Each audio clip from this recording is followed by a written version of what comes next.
Hi hello guys, ಎಲ್ಲರೂ ಹೇಗಿದ್ದೀರಾ? I hope ನೀವೆಲ್ಲರೂ ಚೆನ್ನಾಗಿದ್ದೀರಿ ಅಂದ್ಕೊತೀನಿ. ನಾನು ಸಹ ಚೆನ್ನಾಗಿದ್ದೀನಿ. ಇವತ್ತು ಗಂಗಾವತಿ ತಾಲೂಕಿನ ಕೊಪ್ಪಳ ಜಿಲ್ಲೆಯ ಅಂಚಿನಾದ್ರಿ ಬೆಟ್ಟ ಅನ್ನೋ ಪ್ಲೇಸಿಗೆ ನಾನು ಹೋಗಿದ್ದೆ. ಪ್ಲೇಸ್ ನೋಡ್ಬೋದು, ತುಂಬ ಚೆನ್ನಾಗಿದೆ. ಜನಗಳು ಅಷ್ಟೇ ಚೆನ್ನಾಗಿದ್ದರು. ಇಲ್ಲಿ ಸ್ಟಾರ್ಟಿಂಗ್ ಒಂದು ಸ್ಟ್ಯಾಚು ಇಟ್ಟಿದ್ದಾರೆ, ರಾಮನ್ ಸ್ಟ್ಯಾಚು ಇಟ್ಟಿದ್ದಾರೆ. ನೆಕ್ಸ್ಟ್ ಬಂದು ಆಂಜನೇಯನ ಮೂರ್ತಿ ಇಟ್ಟಿದ್ದಾರೆ. ಆಂಜನೇಯನ ಮೂರ್ತಿ ಏನಕ್ಕೆ ಇಟ್ಟಿದ್ದಾರೆ ಅಂತ ನಾನು ಕೇಳಿದೆ. ಆವಾಗ ಅಲ್ಲಿನ ಜನಗಳು ಹೇಳಿದರು, ವಯಸ್ಸಾಗಿರುತ್ತಲ್ಲ, ಅವರಿಗೆ ಮೆಟ್ಲು ಹತ್ತೋದಕ್ಕೆ ತುಂಬ ಕಷ್ಟ ಆಗುತ್ತಲ್ಲ, ಹಾಗಾಗಿ ಅವರು ಕೆಳಗಡೆ ನಮಸ್ಕಾರ ಮಾಡ್ಕೊಳ್ಳಿ ಅಂತೇಳಿ ಆ ಮೂರ್ತಿ ಅಲ್ಲಿ ಕೆಳಗಡೆ ಇಟ್ಟಿದ್ದಾರೆ ಅಂತ. ಜನ ನೋಡ್ಬೋದು, ವಿಡಿಯೋದಲ್ಲಿ ತೋರಿಸ್ತಾ ಇದ್ದೀನಿ. ಇದು ಟೋಟಲ್ ಮೆಟ್ಲುಗಳಿರೋದು 575 ಇದೆಯಂತೆ. ಅಷ್ಟೂ ಕ್ಯೂವೇ ಇತ್ತು. ಕ್ಯೂವಲ್ಲೇ ನಡ್ಕೊಂಡು ಹೋದ್ವಿ ನಿಧಾನಕ್ಕೆ. ತುಂಬ ಜನ ಇದ್ದರು. ನಾನು ಇಷ್ಟೊಂದು ಜನ ಇರ್ತಾರಂತ ಎಕ್ಸ್ಪೆಕ್ಟೇಷನ್ನೇ ಇರಲಿಲ್ಲ ನನಗೆ.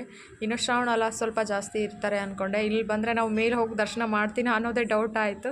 ಬಟ್ 1.5 ಗಂಟೆ ಅಷ್ಟೊತ್ತಿಗೆ 1.5 ಗಂಟೆ ಟೈಮ್ ತೊಗೊಂತು ನಾವು ಮೇಲ್ಗಡೆ ಹೋಗೋದಕ್ಕೆ. ದೇವಸ್ಥಾನ ಒಳಗಡೆ ಹೋಗಿದ್ದಷ್ಟೇ ನಾನು ವೀಡಿಯೋ ಮಾಡಿದೆ. ಯಾಕೆ ಅಂದರೆ ಅಲ್ಲಿ ಆಂಜನೇಯಂದು ಫೋಟೋ ವೀಡಿಯೋ ಮಾಡೋದಕ್ಕೆ ಹಲೋ ಇಲ್ಲ ಅಂತ ಅಂದರು. ಹಾಗಾಗಿ ಹೊರಗಡೆಯಿಂದ ಅಷ್ಟೇ ತಗೊಂಡೆ.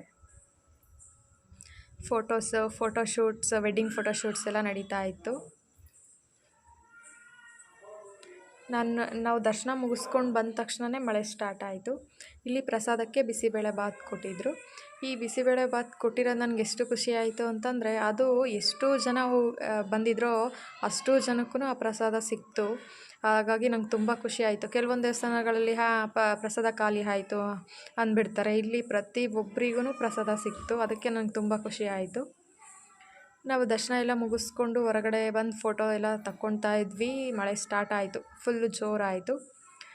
ವ್ಯೂ ಪಾಯಿಂಟಲ್ಲಿ ನಿಂತ್ಕೊಂಡು ನೋಡಿದ್ವಿ, ತುಂಬ ಸಖತ್ತಾಗಿ ಕಾಣಿಸ್ತಾ ಇತ್ತು. ನೋಡೋಣ ಇನ್ನೊಂದು ಸ್ವಲ್ಪ ಹೊತ್ತು ಅಂಥೇಳಿ ಹಾಗೆ ಸ್ವಲ್ಪ ನೆನ್ಕೊಂಡು ನೋಡಿದ್ವಿ. ಇಲ್ಲಿ ಮೇಲ್ಗಡೆ ನೀರು ನಿಂತಿತ್ತು, ಅದು ಮಳೆ ನೀರೇ ಅನಿಸುತ್ತೆ. ಅದಕ್ಕೆ ಸ್ವಲ್ಪ ನಿಂತ್ಕೊಳ್ಳೋ ಥರ ಕಟ್ಟಿದ್ದಾರೆ. ನೋಡ್ಬೋದು, ಮೇಲಿಂದ ವ್ಯೂ ಪಾಯಿಂಟ್ ಈ ಥರ ಕಾಣಿಸ್ತಾ ಇದೆ. ಸಖತ್ತಾಗಿದೆ. ಇಲ್ಲಿಂದ ಮೇಲ್ಗಡೆಯಿಂದ ನಿಂತ್ಕೊಂಡು ನೋಡಿದರೆ ಹಳೆ ಹಂಪೆ ಕಾಣಿಸುತ್ತೆ ಅಂತ ಹೇಳಿದರು. ನಮಗೂ ಸಹ ಒಂದು ದೇವಸ್ಥಾನ ಕಾಣಿಸ್ತು. ಅದೇ ದೇವಸ್ಥಾನ ಯಾವುದು ಅಂತ ಕೇಳಿದಾಗ ಅದ್ರ ಹಳೆ ಹಂಪೆ ಅಂತ ಹೇಳಿದರು. ಬಟ್ ಹೋಗೋದಕ್ಕೆ ಒಂದು ಊರು ದಾಟ್ಕೊಂಡು ಹೋಗಬೇಕು. ಆದರೆ ಮೇಲ್ಗಡೆಯಿಂದ ಭಾಳ ಹತ್ತಿರ ಇದೆ ಅನ್ನೋ ಥರ ಕಾಣಿಸ್ತಾ ಇತ್ತು. ನಾವು ಹಂಪೆನೂ ನೋಡ್ಕೊಂಡು ಬರೋಣ ಅಂತ ಅಂದ್ಕೊಂಡ್ವಿ, ಆದರೆ ಟೈಮ್ ಆಗೋದಿಲ್ಲ ಅಂಥೇಳಿ ಇದು ಅಷ್ಟೇ ನೋಡಿಕೊಂಡು ವಾಪಸ್ ಬಂದ್ವಿ. ಇಷ್ಟ ಆಗಿತ್ತು ಅಂಜನಾದ್ರಿ ಬೆಟ್ಟದ ವಿಡಿಯೋ. ನನ್ನ ಈ ವಿಡಿಯೋ ಇಷ್ಟ ಆದರೆ ಲೈಕ್ ಮಾಡಿರಿ, ಶೇರ್ ಮಾಡಿರಿ, ಸಬ್ಸ್ಕ್ರೈಬ್ ಮಾಡೋದು ಮರಿಬೇಡ್ರಿ. Thank you so much.